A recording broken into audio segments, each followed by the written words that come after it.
People need to know is you are the only person, probably I understand, is you are the only person who have won national awards for your second and third year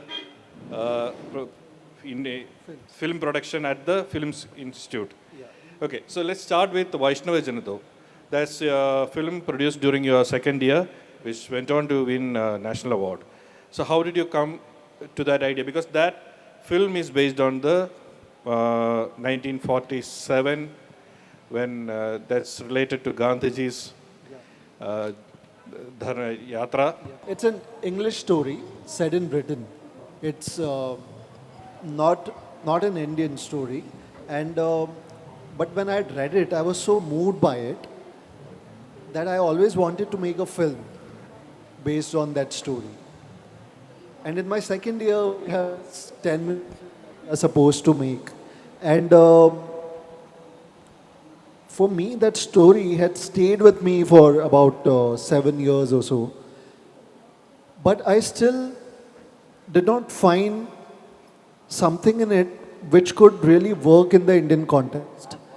And then, as I kept thinking about it, I thought if I set it in a village during a time when Gandhi is visiting, then the idea of forgiveness, which is what the story was about, really comes through. So, with that backdrop of a little bit of politics, I could really emphasize the message of forgiveness, which is when I decided to go ahead and make the film. Vaishnava Janado is basically about forgiving, going beyond the limits of religion and politics.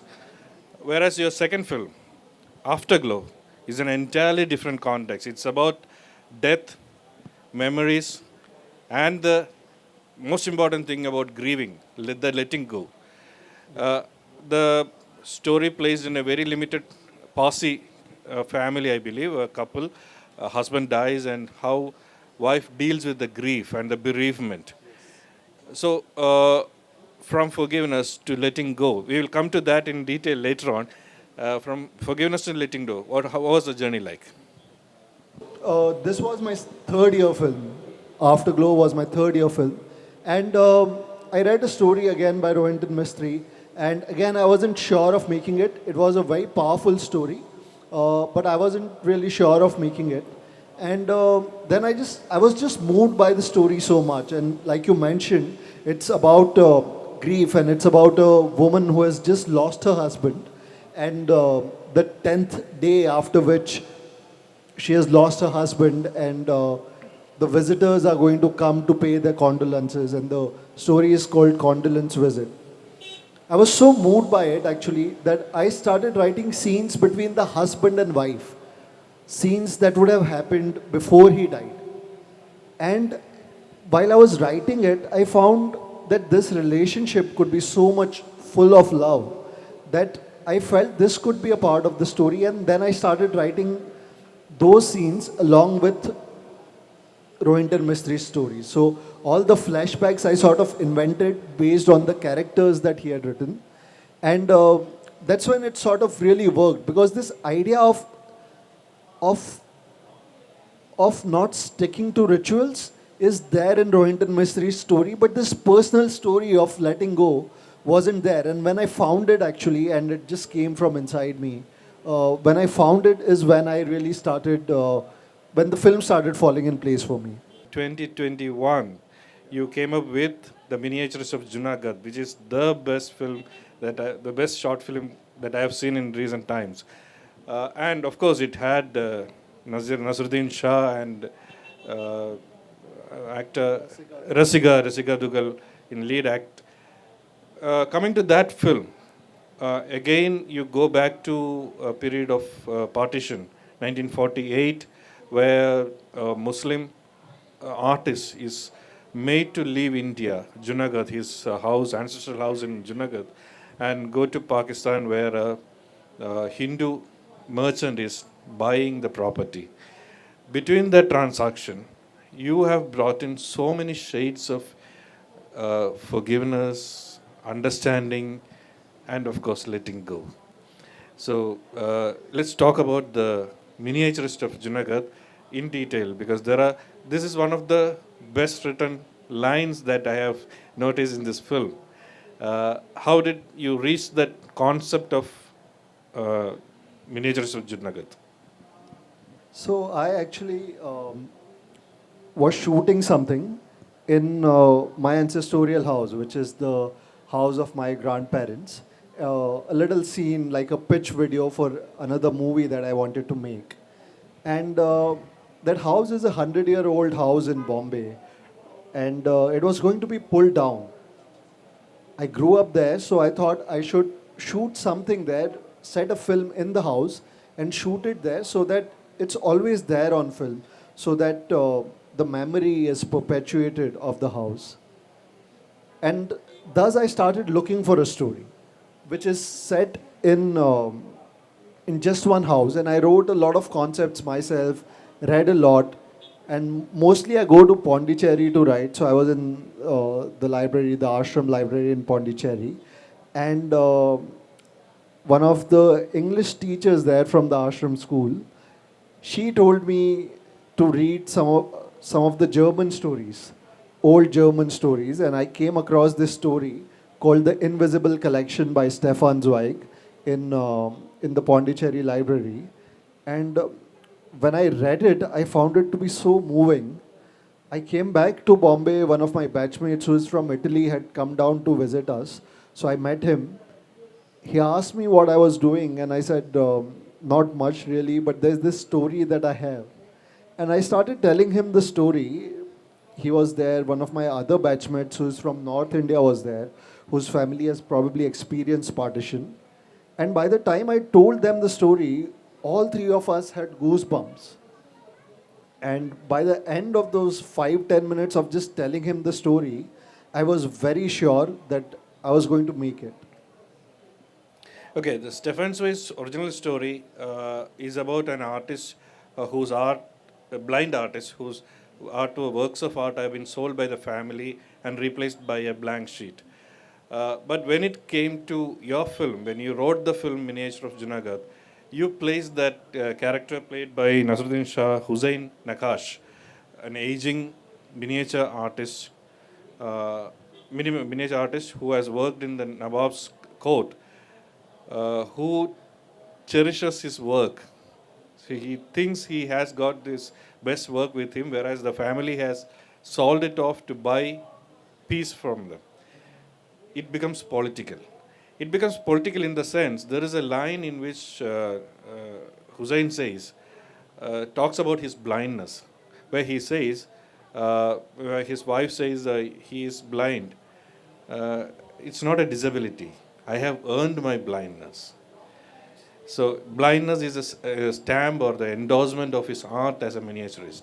Yes. So my question is, from that Dutch story, when it comes to the film, it becomes highly political.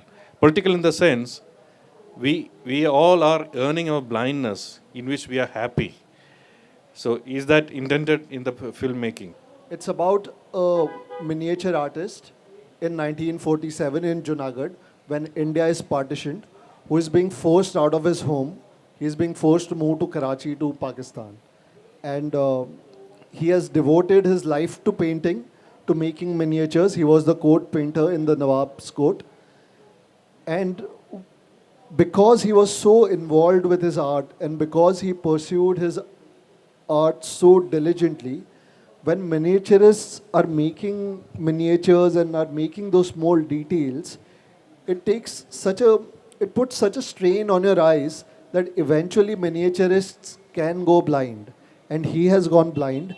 And the line that Anand is mentioning is that his wife tells him that his wife mentions to the buyer of the house that he is blind and he has gone blind painting miniatures. And he says, I have not gone blind, I have not lost my eyesight, but I have earned my blindness. It's because of my practice of art and because I was so devoted to it that this blindness has been granted to me. So we mentioned Stefan Zweig, on whose story this film is based on, but I'll mention also Orhan Pamuk. He has this book called My Name is Red, and this is the spirit of My Name is Red. It also deals with arts and politics, but at its heart is an artist who believes that he has lost his eyesight. He has not lost his eyesight, but earned his blindness by painting. So, and to come to the political aspect of it, obviously, the film, the story fell into place for me once it was set in partition. In the original story, the artist, he is not an artist, by the way, he is an art collector in the original story. Okay. But he is not being forced to move out of his house. But the moment when this idea of partition came and that he was being pushed out of his house, is when the entire story, the entire adaptation, the film fell in place for me, because it was a true reflection of the times that we were living in. I was writing this in 2019, and it was 5 years of the BJP being there and Modi being there and treating religious minorities as second-class citizens. And suddenly it fell into place because it was not really a film about a story set in Germany in 1919, not a film set in India in 1947, but a film that really speaks to our times. And 6 months down the line, there was already the Citizenship Amendment Act that was coming in, which was forcing people out of their homes that they have known for years now. So that's when, the politics of it is very much there, and was the point of making the film as well. Yeah. Because silence, breaking that silence is very important. You start the film Afterglow with the quote from Tagore, which goes like, "Let my thought come to you after I am gone. Afterglow of sunsets at the margins of starry silence." Like the afterglow of sunsets at the margin of starry silence. Starry Yeah. silence. It was, the film was called The Afterglow of Sunsets, but then we could never shoot the sunset, so then we had to make it Afterglow. So the afterglow of starry silence, sunsets under the starry silence, is what Afterglow is about. Whereas when the buyer, Kishori Lal, is about to break the belief that Hussain has, that he has got the original paintings in his hand, because he is not responding to his paintings. The character played by Nazruddin Shah is about to touch the paper and realize that there are no paint on the paper. Kishori Lal says, "Silence is sonorous."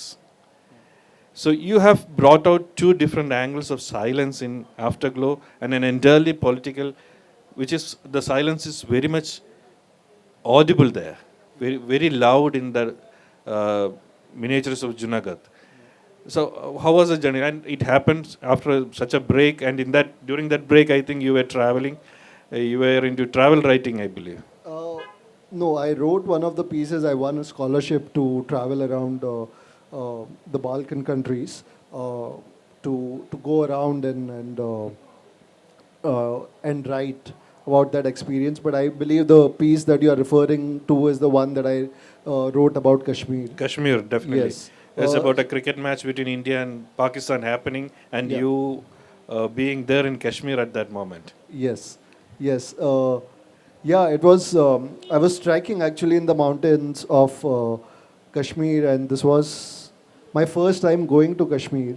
And my guide was telling me about how when they watch cricket matches, and how when in 2011 India won the World Cup, he was really disheartened, and that would support anyone but India. And when I came back to Srinagar, there was this India-Pakistan match happening in the World Cup. I think it was the 2014 World Cup, I believe.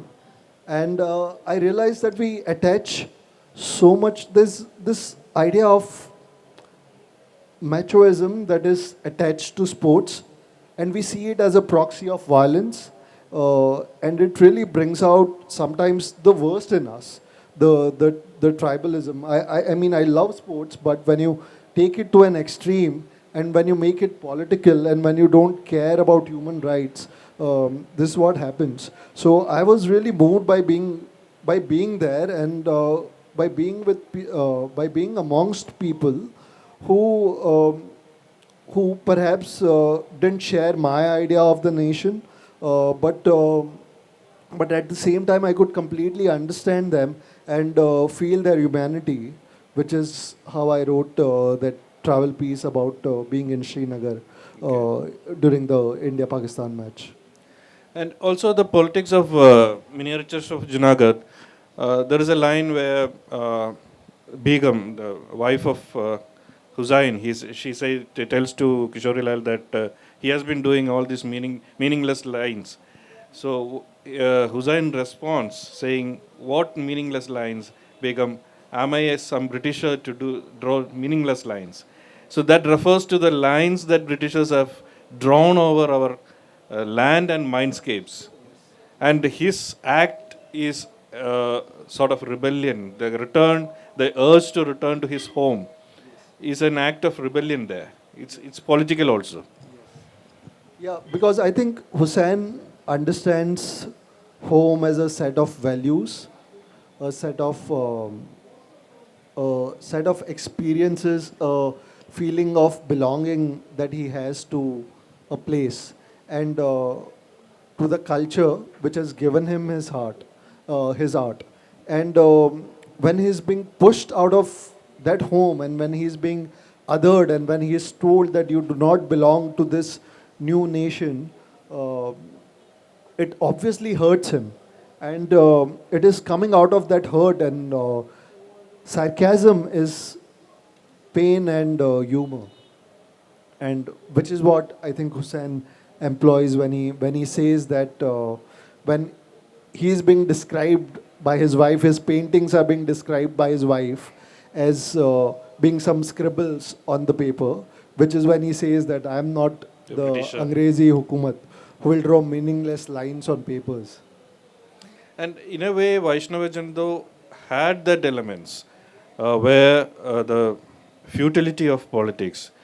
Uh, you have depicted the futility of politics, or the futility or the politics behind partition, in a very crude manner in Vaishnava Janata, but it is fully blown, it is fully expanded in miniaturist.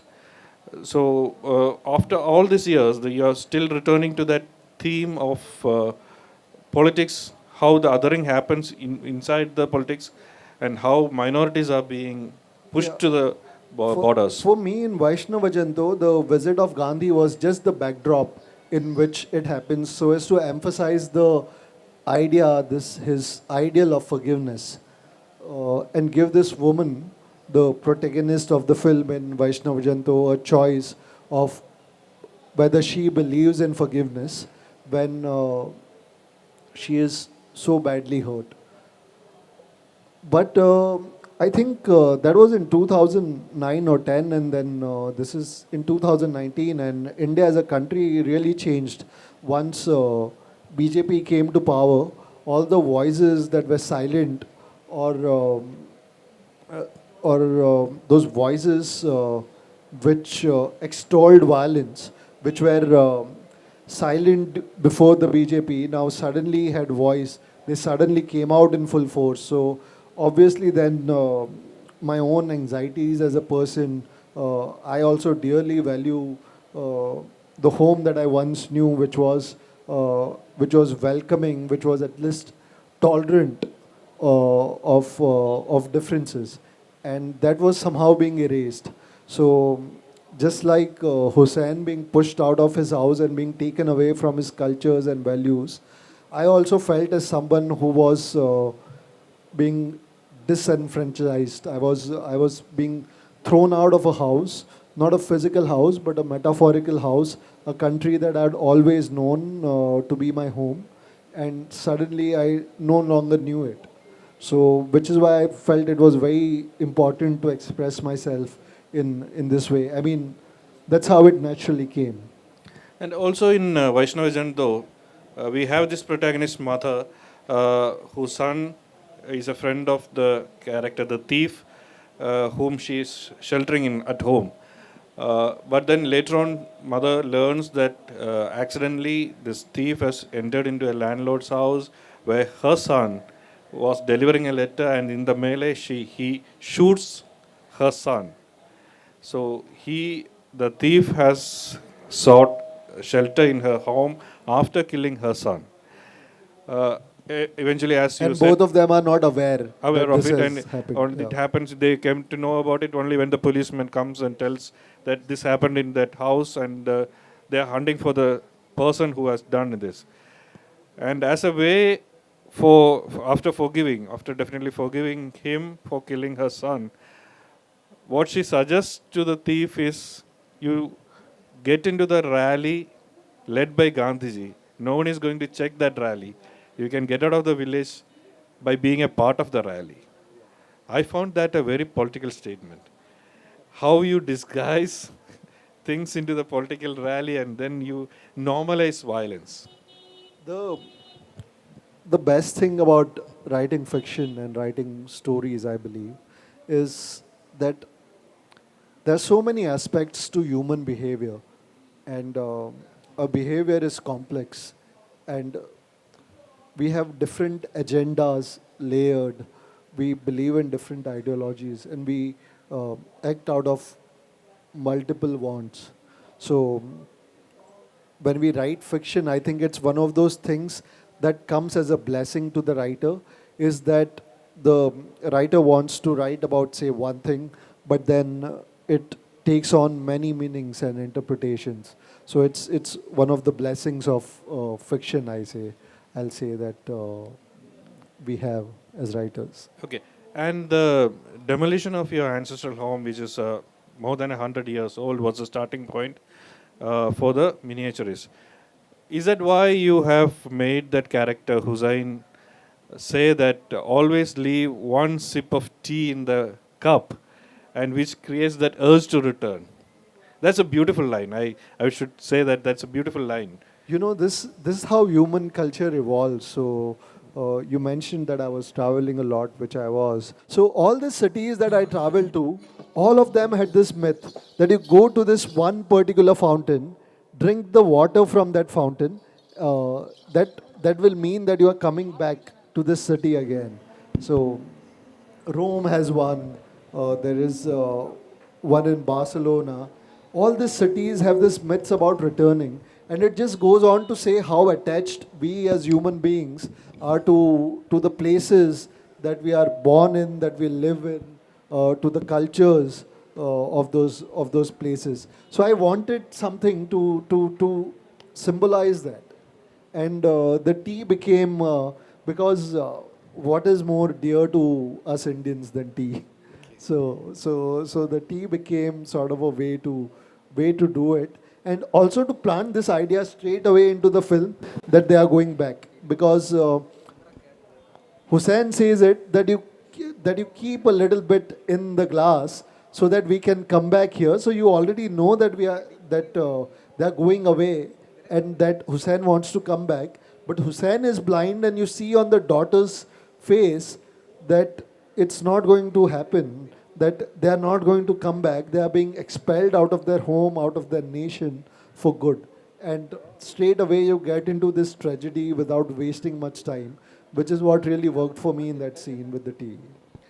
And definitely the highlight of Miniaturist of Junagadh is the great actor Nasruddin Shah. How did you manage to convince him about this role?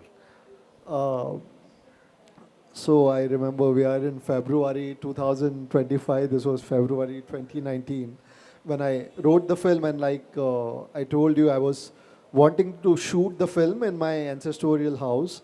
It was a short film, so it was not a big budget film that we were thinking of. I just thought that we'll borrow some furniture, etc., from friends, and shoot it in a very minimal budget.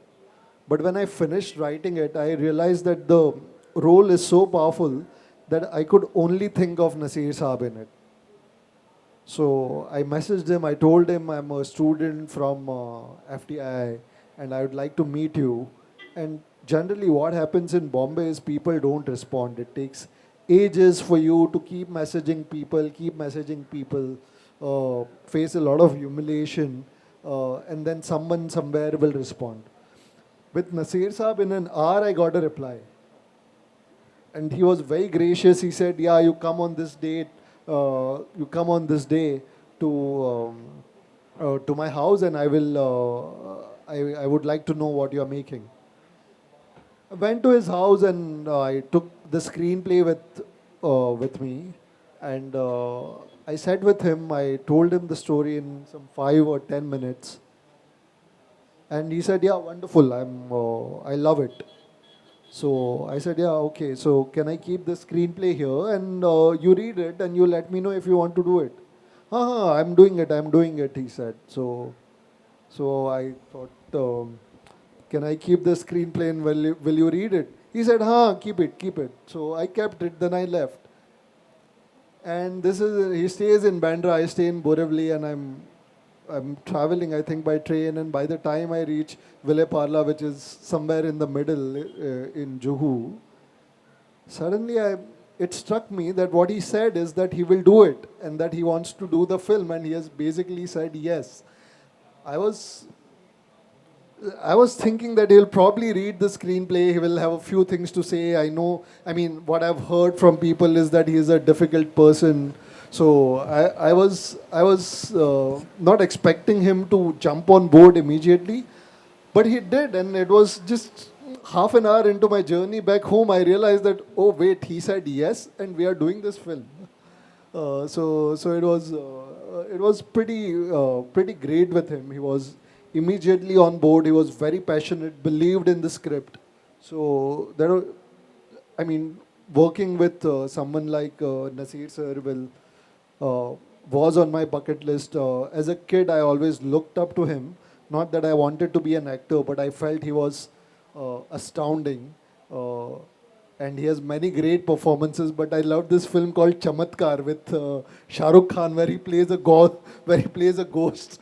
So I always thought when I grow up, one day I'll make money and I'll own a video cassette of Chamatkar. So he's been a part of my life. This other film that is very close to my heart is Kabhi Haan Kabhi Na, and he plays the father in it. इधर से जाओ या उधर से जाओ, सब रास्ता God की तरफ जाता है. So he's been like sort of a part of growing up, and then to work with him on the set, it's just it's phenomenal. Thankfully, the film has done well. People like it, uh, but just the fact that I existed on the set with him, that I got to sit with him, narrate a story, is quite something. And he was so involved or so impressed by the script that I read you saying somewhere that he brought the costumes himself. Oh yes, yes, yes. He said, अच्छा हमने ये play किया था, इसके लिए पाकिस्तान में play किया था, तभी हमने ऐसा कॉस्ट्यूम बनाया था that you won't find anywhere. So I will get this I'll get, this I'll get. So uh, I think there's a topi that he wears when he leaves, and there's a close up of his bojadi when he steps on the carriage when he goes, and he got those from the props that he had in his warehouse, the props that he used in his play. So that was quite something. Yeah, he was doing this play, and he performed in Pakistan, and that's where he found someone who would make the topi just the way they used to make it 100 years ago. So it was invaluable, and he got it. Yeah, and then he also thought that the costume designer had lost it, so gave him a pasting, but we had not lost it. Lost it. So yeah. Okay, so now we are eagerly awaiting for your first full-length feature, Little Thomas, Yeah. produced by none less than Anurag Kashyap. Yeah. So let's talk about that film. It is not yet released. We there is no way that we can watch it right now, Yeah. but then we are awaiting for that. So you will have to speak in detail about Little Thomas. Little Thomas actually is very different from the films we spoke about, especially The Miniaturist. It's a very sweet and simple film, the kinds I'm sure that you make here in Malayalam, but unfortunately no one makes them in Hindi. It's like a slice of a life, slice of a life kind of a film set in Goa in the 90s, and it's about a little boy called Thomas Miranda, who's 7 years old, is the only child of his parents, and desperately wants a little brother. So the film is about his journey of trying to get a brother for himself, and obviously he doesn't know how babies are being made. So there's this funny journey of him and his friends and his family about that happens because of his desire to get a little brother. Yeah, Anda Kashyap has already gone on record saying that the script was what impressed him when he first went through the script. It was such a tight script, and that's why he returned to the genre of children's film after maybe Hanuman. Hanuman Returns was his directorial film, and then he produced this just because of the script. So, how long did you take to write this film, and how did the idea came into being? So, Little Thomas is, well, a little bit is how I felt during my childhood because I am an only child and I always wanted a little brother. And you could almost say that it's my fantasy as a kid who always wanted a little brother, and the film sort of plays out as that fantasy. Um, it took me some time to write it, or to actually get it made. I think because it was very difficult going about convincing producers to make it, because anyone who read the script, they didn't reject it outright, because if they would have rejected it outright, it would have saved my time. But they would read the script and say, "Oh, it's a wonderful script. Come and let's meet." And when we would meet, they would say that, listen, we love the script, but it's a difficult kind of a film to make, and a film with a 7-year-old boy in the lead is difficult to make. So let us try and figure how to make this possible financially, how to figure out a feasible budget for it, and then we would have conversations for 2-3 months, and then they would eventually lose interest. So it took me a long time, about 2-3 years, to get the ball rolling on Little Thomas. And as soon as I found a producer who believed in it, which was Ranjan, who took it to Anurag, uh, COVID happened. So we were again stuck in our houses with nothing to do, and we couldn't make it. And then it took 2 more years to come out of the lockdown, and then to finally make it. And it was premiered at Melbourne International Film Festival, I believe. How was the response like? It was premiered at the Indian Film Festival of Melbourne. It was mostly a film festival with Indian films from Asia. The response was amazing actually, because that was the first time we screened the film. And the great bit about Melbourne Film Festival was that it had some Indian filmmakers there. So there was Imtiaz Ali, Reema Das, there was Shujit Sarkar, who were all watching the film, and it worked for them. And that was great to see people who were seniors of mine in the industry to be watching the film and to be able to relate to it and to like it, which was great. Yeah. Okay, so what are the plans do you have? Like, when are you planning to release the film in theater or in OTT or? More likely, we'll release first in theaters and then go to a streaming platform. But nothing certain. I don't know if you follow the Hindi film industry, but right now it's quite in the doldrums. So unless we sort of finish the conversations that we are having with other partners, there's nothing certain. But it seems likely that it will have a release in theater and then go to platforms. But one never knows. Yeah. Coming back to your short films, all the films, right from Vaishnavi Janito to Miniatures of Junagadh, it has an underlying political theme in it. Whereas it's an entirely different genre when it comes to Little Thomas. Why this break? Uh, Honestly, I think films should move people. Firstly, they should be entertained in whatever way. If it's not entertaining, at least the film should be engaging. It should move them, and it should be worth the audience's time of them being 2 hours in the theater and watching the film. I'm not someone who believes that the audience owes me their time. It is me as a writer, as a director, who has to involve the audience in the film.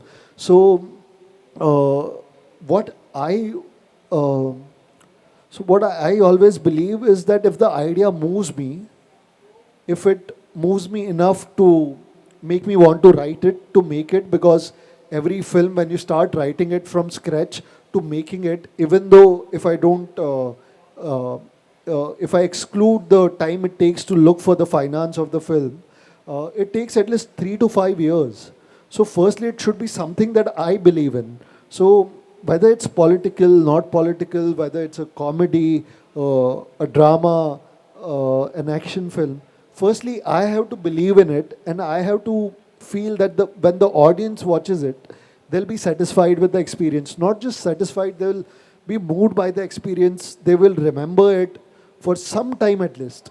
So that's the basis on which, I mean, I don't even select. There's a call that you have inside where you feel that a certain idea, its time has come, and that you need to write it. And once you write it, you know that you want to make it. Having said that, the film that I am doing, I mean, Little Thomas is already made. Made, and the film that I'm pitching now that I'll be making next is quite, I mean, it has a background of politics. It deals with politics, deals with discrimination and the way we treat minorities in India. So, yes. So, and you are writing you have already written it, or are you in the process of writing it? It's in development. It's pretty much further in the development stage. Okay. Yeah. You referred to the situation of Bollywood, the Hindi film industry. How strong or how stable is the industry to support a film based on a 7-year-old's story? As a 7-year-old as a protagonist, because we have a film like Tara Zameen Par, maybe a film here and there, children's film. So how confident were you, or what prompted you to go for a film with a 7-year-old as a protagonist? I think, like I said, you can't think of what business a film is going to do. I mean, sure, you don't want to lose money for your producers, but you can't think of ideas based on what business a film is going to do. You have to be aware of what the market is like, and once you have made the film, reach out to the right people. And I'm sure for Little Thomas, there is a lot of audience. There is a lot of audience because whenever I pitched the film, the producers who didn't make the film, they said, "Oh, this is a film I would go to watch. Can I make it into a film? Can I make people come to watch it? No, I can't. Therefore, I'm not making it." But if everyone feels like it's a film that they want to watch, I feel a lot of people will want to watch films like this. And especially, we are having very limited content right now in Hindi cinema. So. Uh, so there is a lot of demand, actually a lot of pent up demand for films that are different, for films that people can watch with their families in their homes. Because right now that is not something that a lot of people can do when it comes to what is being streamed on the OTTs. So I feel that there are a lot of people who are wanting to watch films like this. Um, I just hope that because of Little Thomas, a lot of doors open up for films like this. Because we in Hindi cinema at one time we had Rishikesh Mukherjee who made slice of life films, and now it's almost become like a swear word. You can't go and pitch to a producer and say this is a slice of life film. They are like, no, no, no, no, no, no, no. ये क्या बोल दिया? So let's see. I mean, I will also know once the film is released and how it is being received. But I hope it interests all of you, and that if you get a chance to watch it, that you will watch it. So we are also eagerly awaiting for the film to be released in the theaters. Thank you. Or in a streaming platform. The floor is now open. If you have any questions. Before we go to the audience's question, I must just acknowledge that the films that are being made in Malayali are some of the finest films that we have seen in the last few years. And we are speaking about Attam. We have a common friend, Vinay Fort, who's in it. And that the Great Indian Kitchen, Manjumal Boys took all of India by storm. So we really look forward to this kind of films. You mentioned that Little Thomas is about a 7-year-old boy, and it's from an incident that's from your childhood. Okay, so after being an adult, it's like we forget how to be children. Like there has been a dearth of good films that have been able to explore the perspective of a child. Like as Anand sir said, Tare Zameen Par is a wonderful example because right from the beginning, the opening shot itself is of a boy chasing behind a fish in that pond.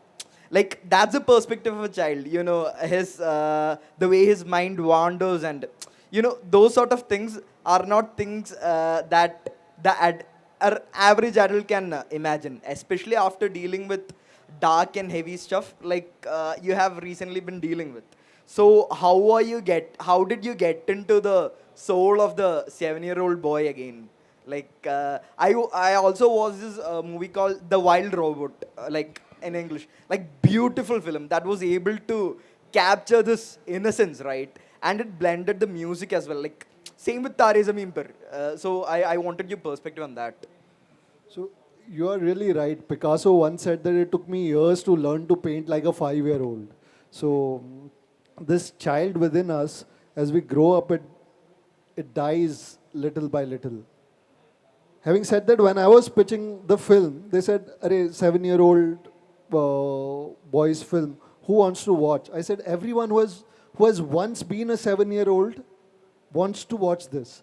Because everyone, when we are creating art, what we are essentially trying to do is we are trying to connect to the world that we knew as a child.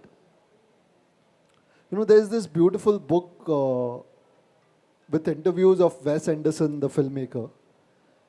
And the introduction to it says that it tries to explain what is a work of art and says that when we grow up, when we are a kid, we look at the world and we think that the world is complete. Everything is perfect. It's in the right place. I have my mother, my father. They're supposed to take care of me. I have my friends who I'm playing with. This is how the world looks.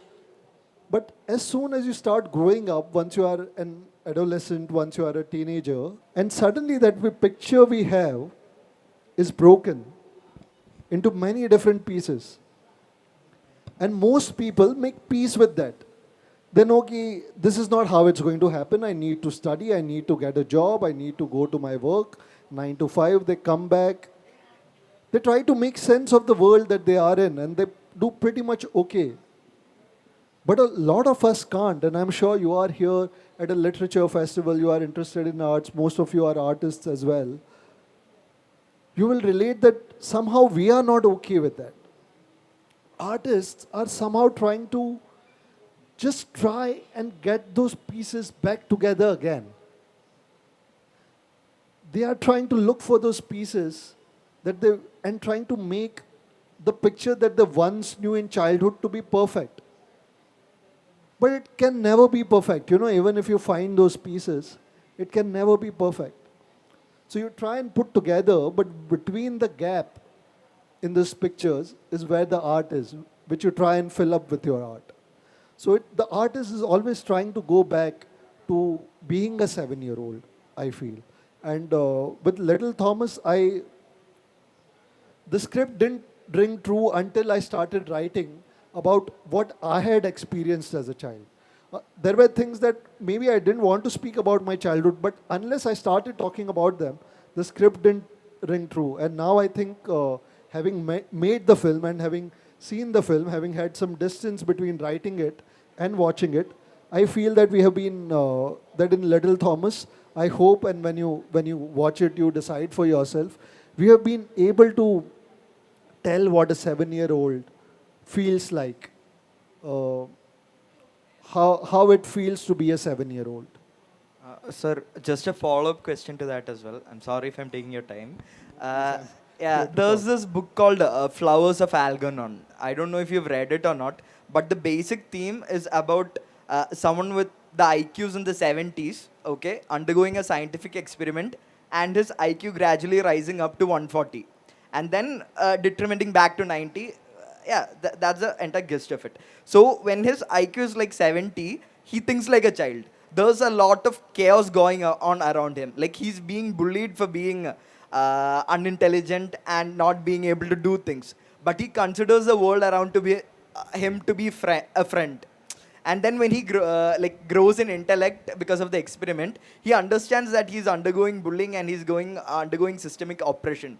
So obviously, when you're writing a sensitive issue or when you're tackling something important through the eyes of a child, there are things the child can't understand, but somewhere he's like, okay, this doesn't make sense. Why am I getting hurt? Kind of a thing. So, how would you, as a writer, okay, like describe about the things happening around the child without them being able to actually understand or comprehend what's going on? Like, I hope you got my question. No, no, I got your question, and Yeah.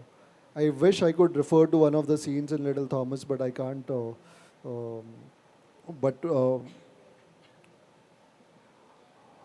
what I feel about this is that children do understand, and they understand much more than we think that they understand, and they have a very instinctive idea of how much to believe, what to believe when something is being told to them. Because remember, we don't just communicate using our words. There is body language, there is eye contact, there are a lot of things.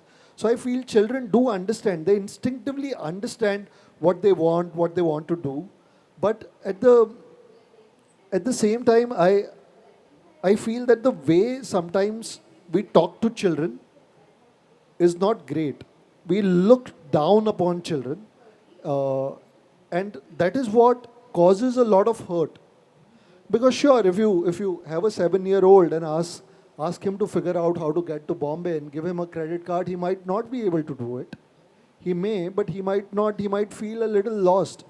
So the world actually, and I think this was for us one of the most important paradigms we had when we made Little Thomas. The world is designed by adults for adults. The chair you are sitting on is designed for an adult, for for your physique, not for a 3-year-old, not for a 4-year-old. So they are continuously dealing with a world that is designed not for them, and that obviously it creates a lot of hurt, a lot of trauma somewhere.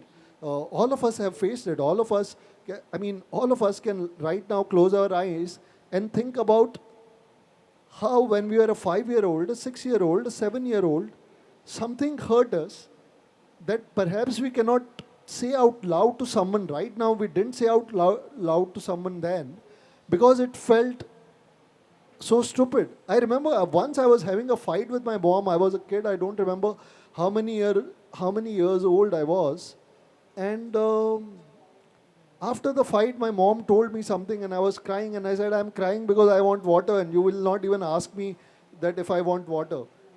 And we're fighting about something else, but this is how a 7-year-old mind works, you know. And we feel that it's stupid, but it's really not. Well, because what it is saying is that reach out to me and say a kind word of love. Now, as an adult, I know if I'm fighting with someone, I will not confuse that fight for my love, and I'll reach out with a soft moment as well. You know, but as kids we don't know, but we instinctively realize. The elders, they are not catering to the needs of the cognitive needs of the child.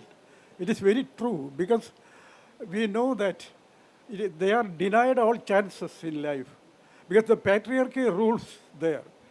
Whenever the Ray Bradbury, the American fiction writer, science fiction writer, whenever he goes visit a library, he used to visit the children's session because he want to address their issues. That is the right point you struck on. Sir, one of my questions is that in the history of Indian cinema, it says that the Mughali Assam took 14 years to complete. Do you think such a incubation is needed for a theme to be pursued? Do you think so? It can be. It really depends on the film, and depends also on the director. For I mean, he mentioned that my film is produced by Anurag Kashyap, and we are working on in the same office.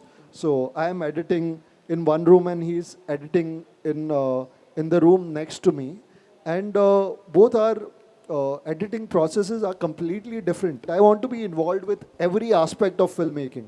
So I'm there sitting with my editor. Even though I'm not the one editing, he's the one editing. I trust him fully, but I'm still there because when the film is being made, I somehow cannot be anywhere else because in my mind I'll be there. So some people like to make films like that.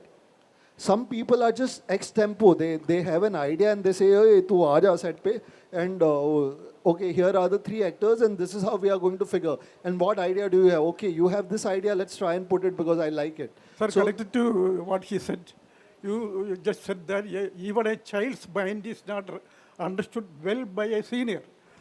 Recently, the ChatGPT is ranked as a 3-year-old boy's IQ. How can we say that? Because as you said, even a child's mind is not fully comprehensible. Then Yeah, how it's- can we say ChatGPT is mimicking a 3-year-old? no, you can't say that because I mean it does what it mimics what it thinks are a trait of a 3-year-old, of a generic 3-year-old. But what particular 3-year-old we don't know because every 3-year-old is very different. How was your experience working with Anurag Kashyap? Because he's known for his bold movies like Man Marziyan, Dev Digi, and Gangs of Wasipur. So how did you find him as the best director in that particular field? Moreover, did you make some changes in the script? As we know, when you work with such directors like Imtiaz Ali or under the Dharma Productions house, so you need to make some changes in the particular script. So did you have such experience which you didn't like it or something? No, no, not necessarily, not at all actually, because he's a writer and director first. He is not so much a producer. When you're working and if there's someone who is giving you feedback on the script, even you mentioned someone like Imtiaz Ali, I don't know him personally, but the way it happens in a very mature way. And someone says, hey, listen, this, I liked your script, but these are the things that work and these are not working. So can you consider making some changes? So with Anurag, it was never a question like that because it was zero interference, no nothing, not even a full stop or a comma did he need to change, and nor did I change anything. Yeah.